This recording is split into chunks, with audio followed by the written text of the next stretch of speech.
All right, friends, to get started, we need to obviously access the rear area of the engine. To get to that, let's get this right out of the way.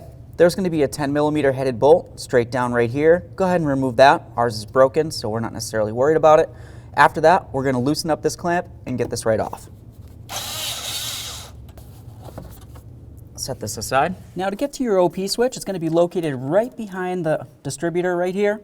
I'm just going to go ahead and pull this cap out of the way because it's going to make it easier for the video. You don't necessarily need to take any of this apart though. Just go ahead and reach on back there. Next thing you would want to do is disconnect the wiring that goes to it. Always check your electrical connectors. Make sure you don't see any funny colors. We'll go ahead and set that aside, and now we'll use our oil pressure switch socket. As you can tell, you're going to need a special socket to go ahead and get your oil pressure sensor off of here. Just going to go ahead and unscrew this so it's nice and loose.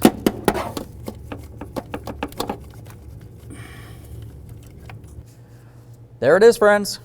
Just real quick, I wanted to show you. The original one wasn't screwed in, so it's completely bottomed out against anything. It's essentially about 3/4 of the way up the threads. So we're going to do the same exact thing for the new one, essentially just go past where the pipe threading is. All right, now it's going to be time to install our brand new oil pressure sensor. I'm just going to go ahead and line this up by hand. I'm going to put it in a few good threads. That way there I know that I'm completely lined up and I'm not cross-threaded.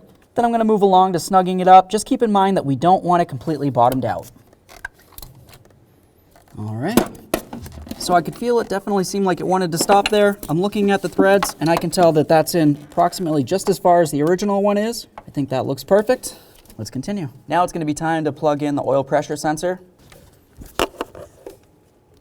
Okay, friends, now it's time to get this back on here. Just something I'm going to mention real quick is you're going to have your clamp, and then over on this side you should have that mounting bolt. Ours was broken, so I don't necessarily have the bolt, but I'm just going to go ahead and slide this right on here. Line it up so the mounting bolt's here. Go ahead and start that in.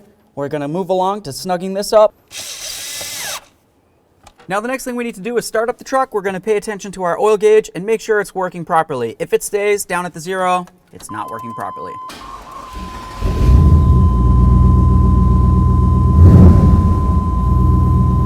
Perfect.